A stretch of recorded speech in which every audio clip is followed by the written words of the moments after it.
10 tahun masa pemerintahan Jokowi kan kita melihat gencarnya serangan kepada pemerintah. Nah, yang melandasi serangan ini adalah demokrasi, bahwa kekuasaan harus dikontrol. Nah, memang agak unik karena politik nasional sebelum masa Jokowi, serangan kepada pemerintah itu tidak seheroik 10 tahun terakhir. Yang kedua, demokrasi kalau memang konsekuen, serangan mengontrol kekuasaan bukan hanya eksekutif, karena kekuasaan itu di dalam alam demokrasi Indonesia kan dibagi. Satu kue besar kekuasaan itu konstitusi sekarang pasca Soeharto dibagi ke banyak pemilik-pemilik baru kekuasaan, DPR, berbagai lembaga tinggi negara, lalu juga partai, para pemilik partai, lalu kemudian demokrasi zaman sekarang. Ditambah lagi satu kekuatan pengontrol yang handal, yaitu netizen. Netizen serta pers muncul menjadi pengontrol yang handal terhadap kekuasaan. Sekarang rakyat sendiri memiliki kemampuan pengawasan yang luar biasa.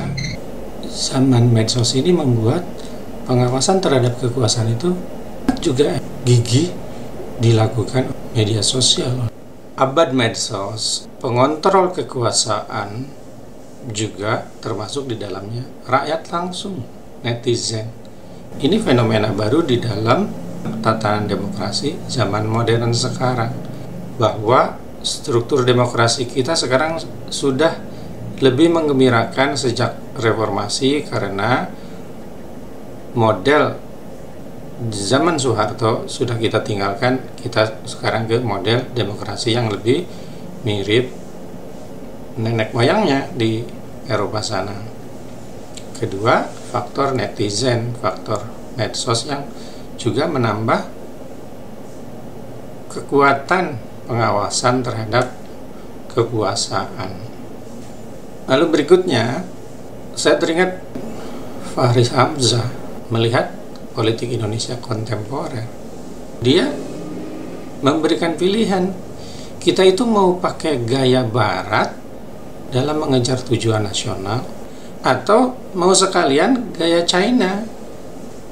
Artinya, Fahri Hamzah seperti mengatakan bahwa jalan demokrasi yang secara tradisional ditempuh oleh negara-negara barat dulu, ya kita mau ikuti itu sekalian, yang berarti akan mendapatkan keadilan ada dengan sistem demokrasi barat. Atau gaya China sekalian dengan gaya sistem China, maka yang lebih mungkin kita memperolehnya adalah kesejahteraan. Jadi artinya keadilan akan tercapai melalui jalan kesejahteraan. Dari pengetahuan saya, model pemerintahan China itu sebetulnya proses demokrasi berjalan di dalam. Ada satu partai komunis, proses pengambilan keputusan secara demokratis itu terjadi di dalam partai itu. Outputnya adalah hasil kebijakan yang memperhatikan suara-suara rakyat. Proses perumusan kebijakan itu muncul dari sekian puluh juta manusia secara piramidal, ya, dari bawah sampai ke atas. Bukan hanya China, beberapa negara lain Asia Timur juga seperti itu. Jadi jangan dikira Korea Selatan pada masa perkembangannya, Hong Kong, Singapura, Taiwan, Malaysia bahkan, itu adalah gaya Asia Timur, istilahnya soft authoritarianism. Jadi otoriter yang lunak dikombinasikan dengan benevolent government. Jadi pemerintahnya itu baik hati. Kita bisa lihat itu, fenomena seperti itu di negara-negara Asia. Baik hati dalam arti kata tidak egois. Memang ada pemerintahan yang tidak baik hati, terjungkirkan Marcos, Soeharto gitu. Yang sering ditunjuk ya benevolent government itu soft authoritarian, Lee Kuan Yew, ya Singapura. Malaysia juga seperti Mahathir Muhammad.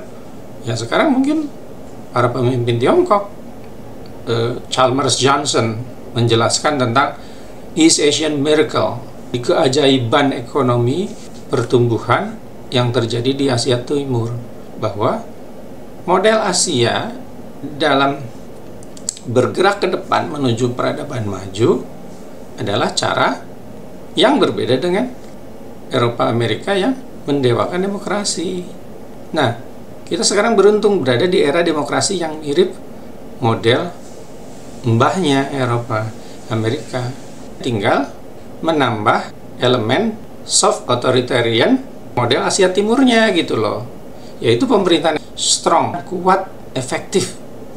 Nah itu sebetulnya yang sepertinya dikejar oleh rombongannya Pak Prabowo. Beliau mengatakan demokrasi itu bisa disandera loh oleh orang dengan kepentingan-kepentingan sempit.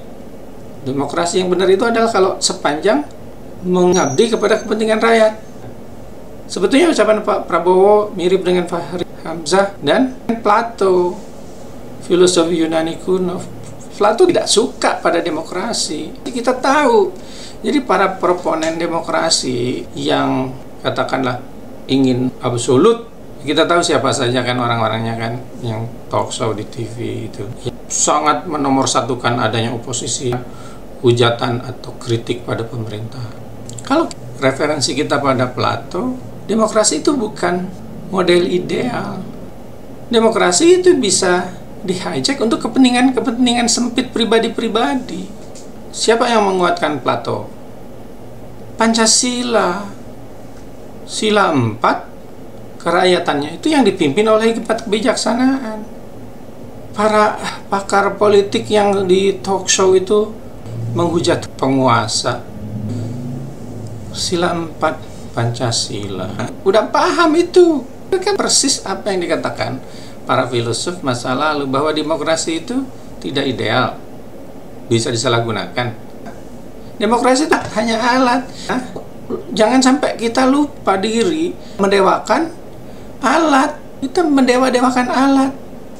Jangan mengatasnamakan guru besar, saya kira kalau masuk terjun ke dunia politik praktis, kalau saya bilang sih, tanggalkan brevet guru besarnya. Anda masuk ke dunia politik praktis sebagai individu, bukan sebagai guru besar.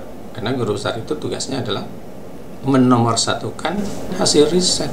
Hasil riset politik silakan, jangan beropini seperti politisi. Kita tahu kan ada dosen kan yang sering berada di talk show yang menyampaikan opini-opini, termasuk dengan menyerang pemimpin. Tinggalkan kartu akademisinya kalau melakukan itu.